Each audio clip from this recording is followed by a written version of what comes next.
there it is. 48 hours later. Oh, we picked up a half-inch rain. See it jiggling around in there. Wish we would have got more, but it was a good rain. Yeah, there it is. It's 48 hours ago we were up here cultivating these crops to get oats in. So let's go see what the field looks like. You can see there's fresh deer track in that mud. We got the ideal amount of rain.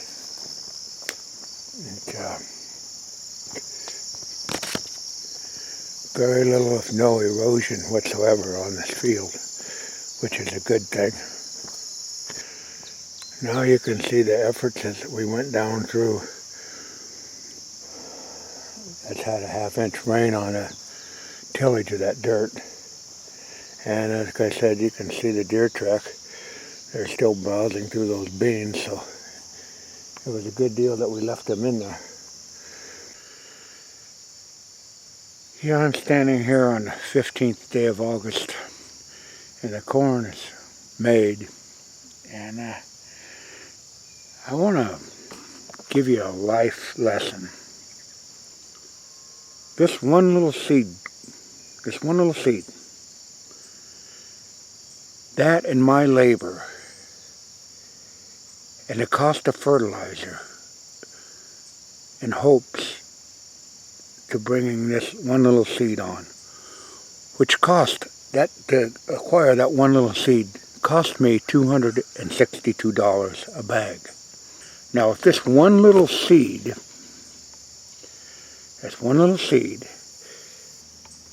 produced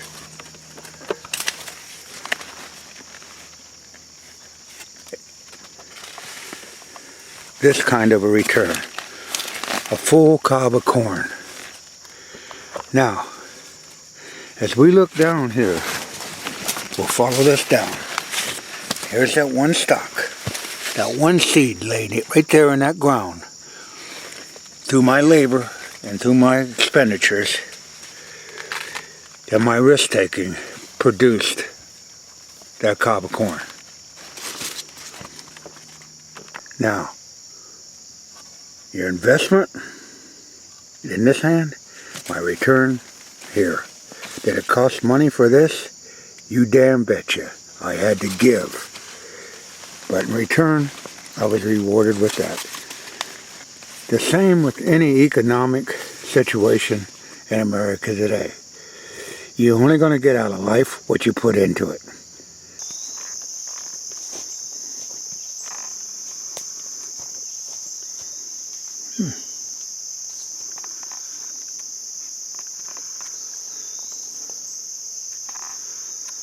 There we go.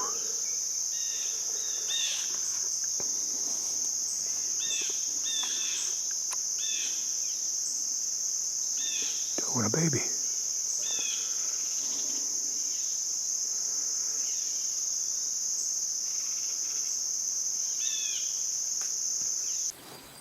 Yeah, we're up here in the cornfield starting to brown down. It's made corn.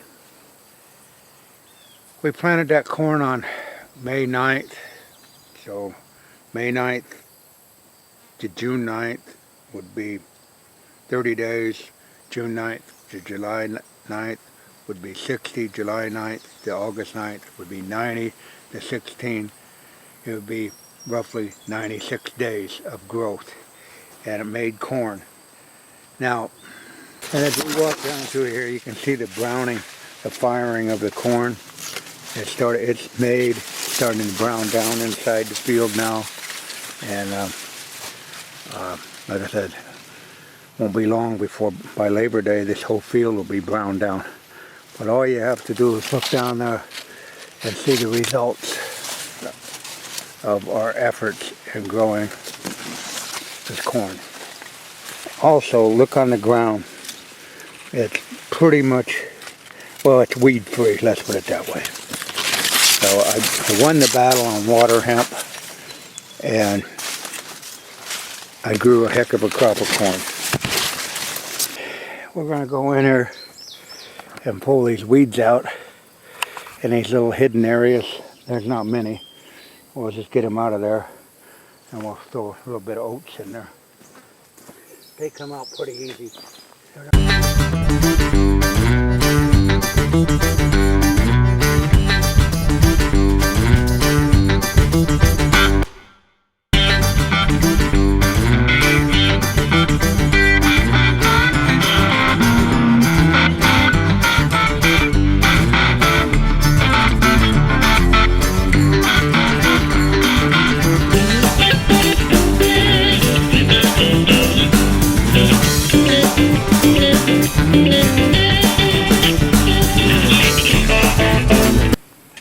Yeah, we'll scratch this up with this configuration of a little hoe, sort of a push-pull thing. Get the dirt loosened up. Goes pretty fast. Once we get the weeds off there, see, we don't have that weed residue that gets in the way. And so you have to pull them out so that, and we'll just chop that up.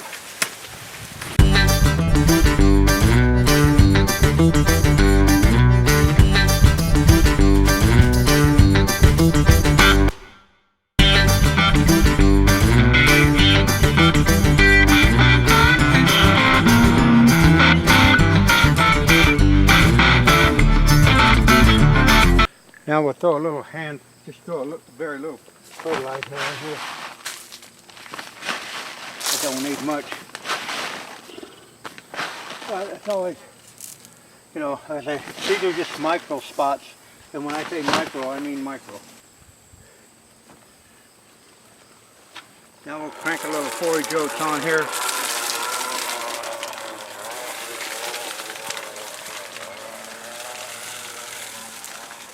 Just turn the rake upside down,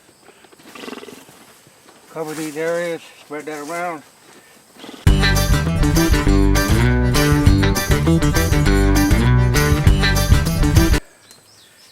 These forage oats, out of all the oats they tested, they were taken off the shelf because the deer gravitated and would wipe them out.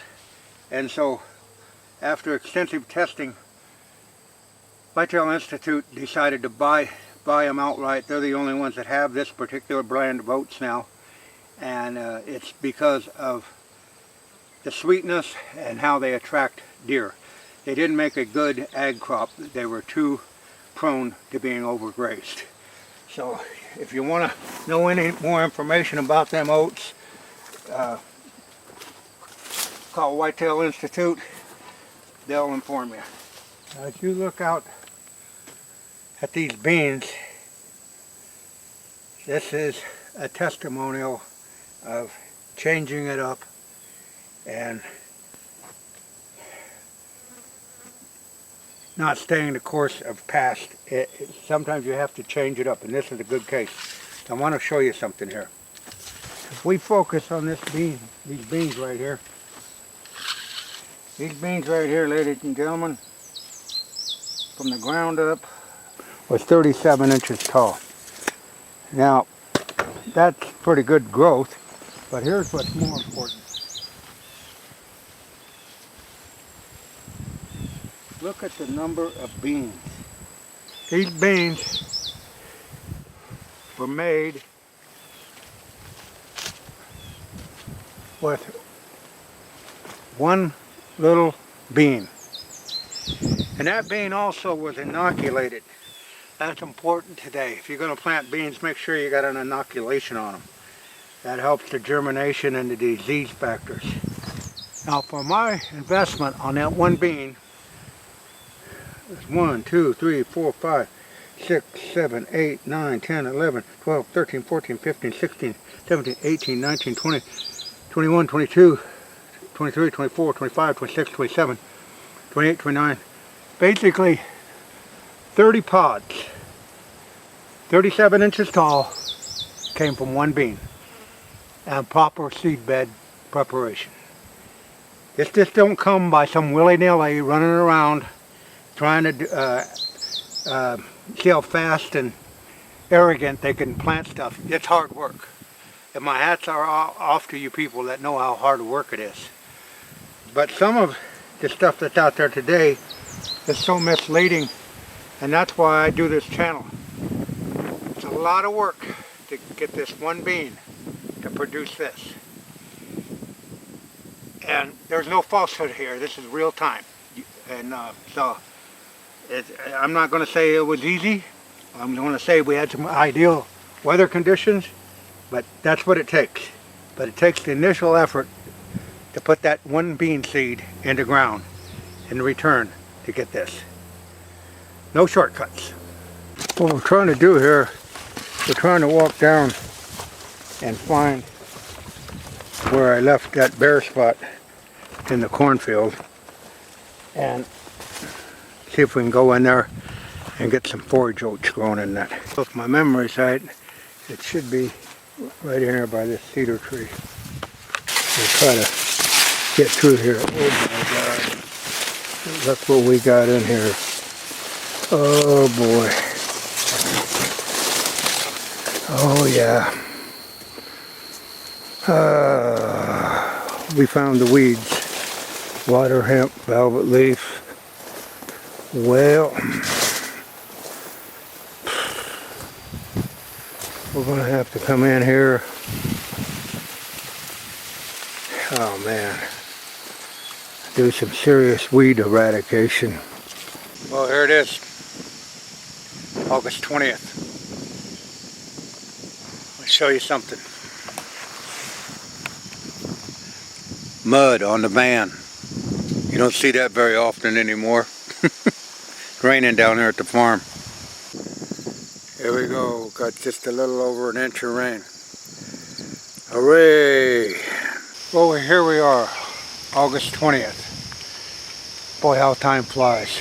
Just a week ago, on the 13th on a Monday, last Monday, we were up here cultivating these beans that have been heavily browsed over, but they still have a lot of beans on them. And so we elected to leave them in this area, which is a relatively small area. But they needed the rain because they were under stress after the cultivation, but they still got plenty of beans on them, so they're going to make beans. Now we got the forage oats in there. Well, I want to keep you up to date on how that comes about, and get some germination going this week. So we did have an inch of rain down here, so rain makes grain, and that's why it's so instrumental to get your seed in the ground prior to the rainfall, especially in August. Any rains you get in August are a blessing, and but it's really important to get as much rain and moisture into that ground as you can to get as much growth going. So I see we had some intruders over the night here. Fresh deer track in the mud. Let's venture back and see if our secret spot has done any good. There's nothing like being in the woods right after a good rain. Everything just comes alive. Now I can see we did have some germination on this wintergreens field. You can see a little green cast. We had a half-inch rain there a few days ago, probably a week and a half ago. Not hardly enough rain. It didn't even take the cauliflower tracks out, but it starting to green up, and this is the 20th of August, keep in mind, and we'll do an update later on this. Well, this is on the 20th day of August. We do got some germination, and then we finally got some moisture to settle that dust out there. So like I said, this is the 20th of August. We'll see how it goes. Yeah, there's no better sight than gentle rain on a newly tilled soil with seed in the ground. Yeah, you can see the germination in the background there, or the foreground. where this again would be beets and greens. And you can see how the caulifactor ridged them up. They sort of like grow in little rows there. And here again, as you look across that field, you see very little to nil erosion, and that's good. It's really interesting. Down there at the gate, we had one rain gauge, and up here I put another rain gauge, and we're going to pull this out. And we almost, up here on the field, it's just shy of 1.5 inches. So that's interesting. It's well over 1 inch. So when you're up here in the open ground, you get a better reading apparently. It's pretty open down there, but right there I'd say that's 1.5 inches of rain that we had. So that's much needed and much appreciated. Yeah, as I wrap this video up, you don't need food plots to hunt deer. Fred Bear once said that if a man was successful white-tailed deer hunting, he could hunt anything on the North American continent through the lessons that he learned deer hunting. So don't forego your hunting skills by putting a food plot in and putting a fiberglass blind in the middle of it and dumbing yourself down, and hone your hunting skills. Let the food plots do their thing. They're there to give nourishment to the wildlife of all kinds, but do not get it on the track of you got to have a food plot to hunt deer. You got to have skills to hunt deer and have a strong foundation. Just don't think you can go out and throw some seed on the ground, put a, like I say, a fiberglass blind up in the middle of it, and call that hunting and label it a kill plot. Because you're missing out, because you're dumbing yourself down immensely. Learn your skills, a strong foundation of white-tailed deer hunting. The food plots are more of a hobby, and keep them that way.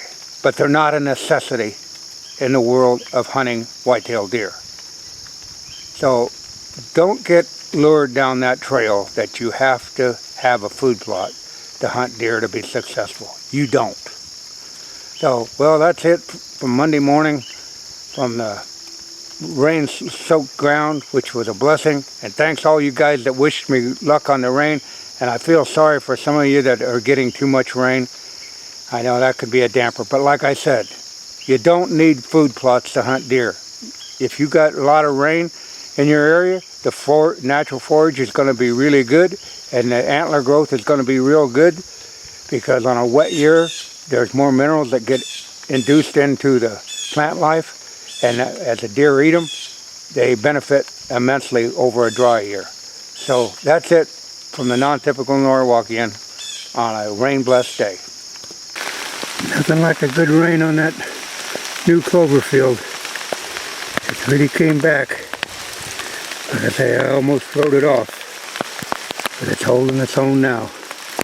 And this rain is nothing but a godsend.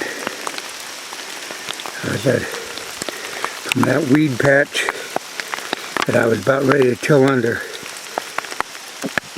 it's pretty nice now.